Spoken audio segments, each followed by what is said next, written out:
Assalamualaikum warahmatullahi wabarakatuh.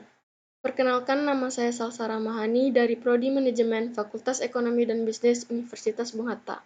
Di sini saya akan menjelaskan materi pengantar mikroekonomi mengenai pola kegiatan perekonomian. Di dalam materi pola kegiatan perekonomian, hal-hal yang akan dibahas adalah yaitu yang pertama uang, perdagangan, dan spesialisasi. Yang kedua ada pelaku kegiatan perekonomian, yang ketiga sirkulasi aliran pendapatan, yang keempat mekanisme pasar suatu penilaian awal, dan yang kelima kegagalan pasar dan campur tangan pemerintah. Selanjutnya, secara garis besar, bentuk sistem ekonomi dapat dibedakan menjadi tiga. Yang pertama yaitu ekonomi pasar. Ekonomi pasar adalah perekonomian yang kegiatannya dikendalikan sepenuhnya oleh interaksi antara pembeli dan penjual di pasar. Yang kedua yaitu ada ekonomi campuran.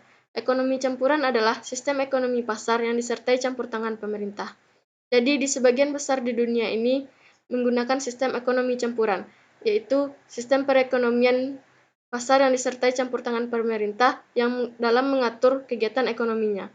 Yang ketiga ada ekonomi perencanaan pusat. Ekonomi perencanaan pusat adalah sistem ekonomi yang kegiatannya diatur sepenuhnya oleh pemerintah. Selanjutnya ada uang, perdagangan, dan spesialisasi. Perekonomian dunia telah mengalami perubahan yang sangat drastis dalam 2,5 abad belakangan ini. Mula-mula perubahan tersebut terutama berlangsung di negara-negara maju. Akan tetapi, semenjak Perang Dunia Kedua, banyak negara berkembang juga mengalami perubahan corak kegiatan ekonomi yang sangat nyata. Selanjutnya ada di slide 5, yaitu produksi dan perdagangan dalam perekonomian subsisten. Produksi untuk memenuhi kebutuhan sendiri. Dalam perekonomian yang masih primitif, yang lebih lazim dikenal sebagai subsisten, unit-unit produksi terutama terdiri dari keluarga petani tradisional. Petani seperti menggunakan cara dan alat bercocok tanam yang masih sederhana. Tingkat produktivitas pun kegiatan mereka relatif rendah dan tingkat produksi hanya cukup untuk kehidupan yang sederhana. Dan ada juga jarang terdapat surplus produksi yang dapat dijual ke pasar. Selanjutnya ada perdagangan barter. Dalam perdagangan barter, harus terdapat dua keinginan yang saling berkesesuaian yang dinamakan kesesuaian ganda dari keinginan, atau biasa disebut dengan double coincidence of wants, yaitu seseorang ingin menukar barang yang dihasilkannya dengan suatu barang lain, dan seseorang memproduksi barang yang diingini orang lain dan bersedia menukarkan barang tersebut. Selanjutnya ada pola perdagangan perekonomian subsisten. Perdagangan barter tidak banyak lagi dilakukan, dan uang pun telah digunakan sebagai alat perantara dalam tukar-menukar. Kegiatan perdagangan dapat dilakukan dengan lancar, dan kesesuaian ganda dari keinginan bukan lagi syarat yang perlu untuk mewujudkan perdagangan. Selanjutnya ada pola kegiatan ekonomi dalam perekonomian uang. Yang pertama, perekonomian yang menggunakan uang sebagai alat pembayaran perdagangan. Yang kedua, ada peranan uang menjadi sangat penting, dan yang ketiga, terdapat spesialisasi dalam berproduksi. Ada yang tahu nggak kenapa uang menjadi bertambah penting peranannya apabila perekonomiannya menjadi bertambah maju? Alasannya sangat sederhana, yaitu karena makin maju suatu perekonomian, maka makin penting peranan kegiatan perdagangan dalam perekonomian tersebut. Selanjutnya ada spesialisasi dan perdagangan. Di dalam gambar ini menunjukkan bahwa petani, tukang kayu, tukang jahit tidak perlu menghasilkan semua barang yang mereka inginkan. Yang mereka perlu lakukan adalah melakukan spesialisasi dalam memproduksi barang-barang sehingga dapat dilihat dengan cara yang paling efisien. Dan di gambar ini juga menunjukkan bahwa dengan adanya persoalan kesesuaian ganda dari keinginan tidaklah merupakan syarat untuk melakukan tukar-menukar dan perdagangan. Selanjutnya adapun keuntungan spesialisasi. Yang pertama, mempertinggi efisiensi penggunaan faktor produksi. Dalam spesialisasi, seorang pekerja atau tenaga ahli akan digunakan pada kegiatan yang sesuai dengan keahliannya.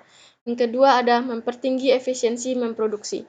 Maksudnya apabila produksi ditingkatkan, misalnya menjadi 2 kali lipat, biaya produksi tidak akan meningkat sebesar produksi yang berlaku. Berarti biaya produksi rata-rata bertambah. Yang ketiga ada mendorong perkembangan teknologi. Spesialisasi menyebabkan pasaran berbagai barang menjadi bertambah luas. Untuk kegiatan-kegiatan tertentu, hal tersebut berarti produksi harus ditambah dengan cepat. Selanjutnya ada Adapun pelaku kegiatan ekonomi, yang pertama rumah tangga, kedua perusahaan, dan ketiga pemerintah. Selanjutnya, kebaikan dari mekanisme pasar. Yang pertama, pasar memberikan informasi yang lebih tepat. Yang kedua, pasar merangsang pengusaha untuk mengembangkan kegiatannya. Yang ketiga, ada pasar memberi perangsang untuk memperoleh keahlian modern. Yang keempat, pasar menggalakkan penggunaan barang dan faktor produksi secara efisien. Yang kelima, ada pasar memberikan kepada masyarakat untuk melakukan kegiatan ekonomi. Selanjutnya, kelemahan dari mekanisme pasar. Yang pertama, kebebasan yang tidak terbatas menindas golongan-golongan tertentu. Yang kedua, kegiatan ekonomi sangat tidak stabil keadaannya. Yang ketiga, sistem pasar dapat menimbulkan monopoli. Yang keempat, mekanisme pasar tidak dapat menyediakan beberapa jenis barang secara efisien. Yang kelima, ada kegiatan konsumen dan produsen mungkin menimbulkan eksternalitas yang merugikan. Selanjutnya ada kegagalan dan campur tangan pemerintah. Tujuan campur tangan pemerintah itu yang pertama, menjamin agar kesamaan hak untuk setiap individu tetap wujud dan penindasan dapat dihindarkan. Yang kedua, menjaga agar perekonomian dapat tumbuh dan mengalami perkembangan yang teratur dan stabil. Yang ketiga, mengawasi kegiatan-kegiatan perusahaan agar tidak menjalankan praktik monopoli yang merugikan. Yang keempat, menyediakan sarana dan prasarana bersama. Yang kelima, mengawasi agar eksternalitas kegiatan ekonomi yang merugikan masyarakat dihindari atau dikurangi masalahnya. Selanjutnya ada bentuk campur tangan pemerintah. Yang pertama ada membuat peraturan-peraturan. Tujuan pokok dari peraturan-peraturan pemerintah adalah agar kegiatan-kegiatan ekonomi dijalankan secara wajar dan tidak merugikan khalayak ramai. Yang kedua ada menjalankan kebijakan fiskal dan moneter. Kebijakan fiskal adalah strategi dan langkah-langkah pemerintah dalam pengeluarannya dan dalam sistem dan cara-cara mengumpulkan pajak.